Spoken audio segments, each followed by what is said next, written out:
Cristiano Ronaldo ဆိုတာသမိုင်းတစ်လျှောက်အကောင်းဆုံးဘောလုံးသမားတဦးပါနိုင်ငံတကာသွင်းကုန်အများဆုံးစံချိန်ရှင်ပေါ်တူဂီနိုင်ငံရဲ့ဘောလုံးပြယုံအဲ့ဒီအရာတွေဟာအခုချိန်မှာတော့မေးခွန်းတွေအဖြစ်ပို့ပြီးတော့ကျေလောင်လာခဲ့တာပါအဲ့ဒါကတော့ Ronaldo ဟာပေါ်တူဂီအသင်းကိုကမ္ဘာ့ဖလားချန်ပီယံဖြစ်အောင်ပို့ဆောင်ပေးမိသူလားဒါမှမဟုတ်ရင်ပေါ်တူဂီအသင်းရဲ့အောင်မြင်မှုကိုပိတ်ဆို့ထားတဲ့အဟန့်ထားတစ်ခုဖြစ်နေပြီလားဆိုတာပါပဲလာမယ့်2026ကမ္ဘာ့ဖလားပြိုင်ပွဲဟာကမ္ဘာ့ဖလားမရဘူးသေးတဲ့နိုင်ငံတွေထဲမှာပေါ်တူဂီအသင်းအတွက်အခွင့်အရေးရှိဆုံးနှစ်ဖြစ်လာတာပါ။ဒါပေမဲ့အားလုံးရဲ့အလဲဗဟိုမှာတော့ Ronaldo ဆိုတဲ့ကြီးမားတဲ့ပြဿနာတစ်ခုရှိနေပါတယ်။ဒီနေ့ဗီဒီယိုထဲမှာတော့ပေါ်တူဂီအသင်းရင်ဆိုင်နေရတဲ့ Ronaldo ပု္ပ္ပာအကြောင်းကိုတိကျဆန်းစစ်သွားကြမှာဖြစ်ပါတယ်။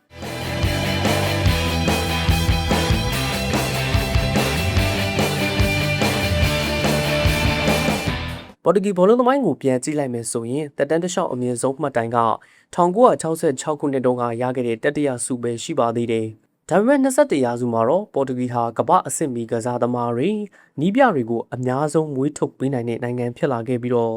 2016မှာဥရောပချန်ပီယံဖြစ်ခဲ့တာပါ။အခု2026မှာတော့ပေါ်တူဂီအသင်းဟာကမ္ဘာအဆင့်9နေရာမှာရှိနေပြီးတော့ပြိုင်ပွဲမှာအားကျစရာအကောင်းဆုံးကွင်းလယ်အစုဖွဲ့ကိုလည်းပိုင်ဆိုင်ထားပါတယ်။အင်္ဂလန်မှာတနစ်တာအကောင်းဆုံးဖြစ်ခဲ့တဲ့ Bruno Fernandes မန်စီးတီးရဲ့အုံနောက်လို့တင်စားကြတဲ့ Bernardo Silva ချန်ပီယံလိရဲ့အကောင်းဆုံးအသင်းမှာပါဝင်ခဲ့တဲ့ Vitinha နဲ့ Nuno Mendes တို့အပြင် Saudi လိပ်မှာတနစ်တာအကောင်းဆုံးကစားသမား João Felix နဲ့ AC Milan ရဲ့အဓိကတိုက်စစ်မှု Rafael တို့လိုကျယ်ဝတ်နေစူးစီးနေတာပါ။နီးပြ Roberto Martinez လက်ထဲမှာရွှေရောင်မျိုးဆက်နှစ်ခုစာလောက်အင်အားတောင်တင်းနေတာလည်းဖြစ်ပါတယ်။ဒါပေမဲ့ပြဿနာက Euro 2024မှာစတင်ခဲ့ကြတာပါ။ Ronaldo ဟာယူရိုပြိုင်ပွဲရဲ့အဆိုးအဝါးဆုံးကစားသမားတဦးဖြစ်ခဲ့တယ်လို့ဝေဖန်ခံခဲ့ရပေမဲ့ပြိုင်ပွဲတိုင်းလိုကိုမိနစ်60ပြည့်ပွဲထွက်ကစားခွင့်ရခဲ့ပါတယ်။သူဟာအသင်းရဲ့နီးပြွာထက်ပိုပြီးတော့အခွင့်အရေးရနေတဲ့သူဆိုရင်လည်းမမှားပါဘူး။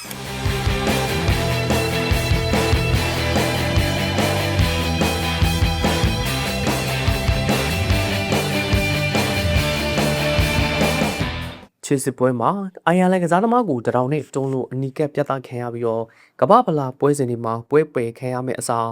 Ronaldo ကိုအိမ်ဖြူတော်မှာ Donald Trump နဲ့ညစာစားပြီးတဲ့နောက် FIFA ကပြစ်ဒဏ်ကိုဆိုင်းငံ့ပြစ်ဒဏ်အဖြစ်ထူးထူးဆန်းဆန်းပြောင်းလဲပြီးခဲ့တာပါ။နီးပြမာတီနက်ကိုယ်တိုင်ကလည်း Ronaldo ဟာအရင်ပွဲပေါင်း225ပွဲမှာအနီးကပ်မပြတ်ခဲရတာကိုချီးကျူးရမယ်ဆိုပြီးထူးဆန်းစွာအကာအကွယ်ပေးခဲ့ပါတယ်။ပို့ပြီးတော့စိတ်ဝင်စားစရာကောင်းတာက Ronaldo မပါတဲ့ပွဲမှာပေါ်တူဂီဟာအာမီးနီးယားကို6-1ဆိုတဲ့နိုင်ပွဲရခဲ့မှုပါတယ်။ဒါကိုကြည့်ရင်အာမီးနီးယားကအရန်ညံ့နေလို့လား။ Ronaldo မပါလို့ပဲလားဆိုတာမေးခွန်းထုတ်စရာဖြစ်လို့နေပါတယ်။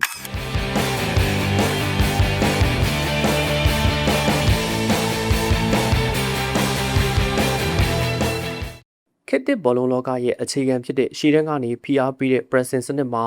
Ronaldo ရှိနေရင်ပေါ်တူဂီဟာကစားကွက်ပျက်စီးသွားရတတ်တာမျိုးတွေဝေဖန်ခံနေရတာဖြစ်ပါတယ်။ Ronaldo ရဲ့စိတ်ထဲမှာတော့စံချိန်တွေကရှိနေတော့မှာပဲ။အခုအုပ်စုအဆင့်မှာကစားရမယ့်ပွဲတွေဟာ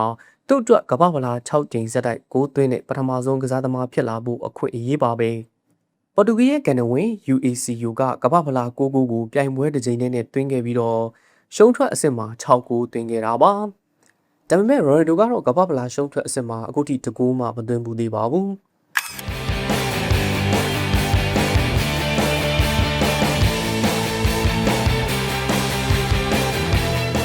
ပေါ်တူဂီရဲ့ကန်ဂျမာဟာလမ်းကြောင်းအရာကွာတာဖိုင်နယ်မှာအာဂျင်တီးနားနဲ့စုံနိုင်ကြီးရှိနေပါတယ်။ဒါဟာကမ္ဘာဘောလုံးသမိုင်းရဲ့နောက်ဆုံးအချိန်မက်ဆီနဲ့ရိုနယ်ဒိုတို့ထိပ်တိုက်တွေ့တဲ့ပွဲကြီးလေးဖြစ်လာနိုင်ပါတယ်။လက်ရှိအချိန်မှာတော့ကမ္ဘာဖလားအောင်မြင်မှုမှတ်တမ်းမှာမက်ဆီကရိုနယ်ဒိုတက်ပို့ပြီးတော့တစ်ကြိမ်ရရှိထားတာဖြစ်ပါတယ်။ဒါဟာအသက်42နှစ်အရွယ်ရိုနယ်ဒိုအတွက်တော့နောက်ဆုံးအခွင့်အရေးပါပဲ။ပေါ်တူဂီအတွက်လည်းအကောင်းဆုံးအခွင့်အရေးဖြစ်နိုင်ပါတယ်။ဒါပေမဲ့ပေါ်တူဂီအသင်းဟာရိုနယ်ဒိုကြောင့်ပဲချန်ပီယံဖြစ်သွားမလား။ဒါမှမဟုတ်ရင် Ronaldo ကြောင့်ပဲချန်ပီယံလမ်းကြောင်းမှာအတားအဆီးဖြစ်နေမလားဆိုတာစောင့်ကြည့်ရတော့မှာပါ။ဘလုံးဝသနာရှင်ပရိသတ်ကြီးရောဘယ်လိုထင်ပါသလဲ။ Ronaldo ဟာပေါ်တူဂီအတွက်ကယ်တင်ရှင်လား။ဝင်တော့ဝင်ဖို့လား။ကွန်မန့်မှာဆွေးနွေးပြီးကြပါအောင်နော်။အားလုံးကိုကျေးဇူးတင်ပါတယ်။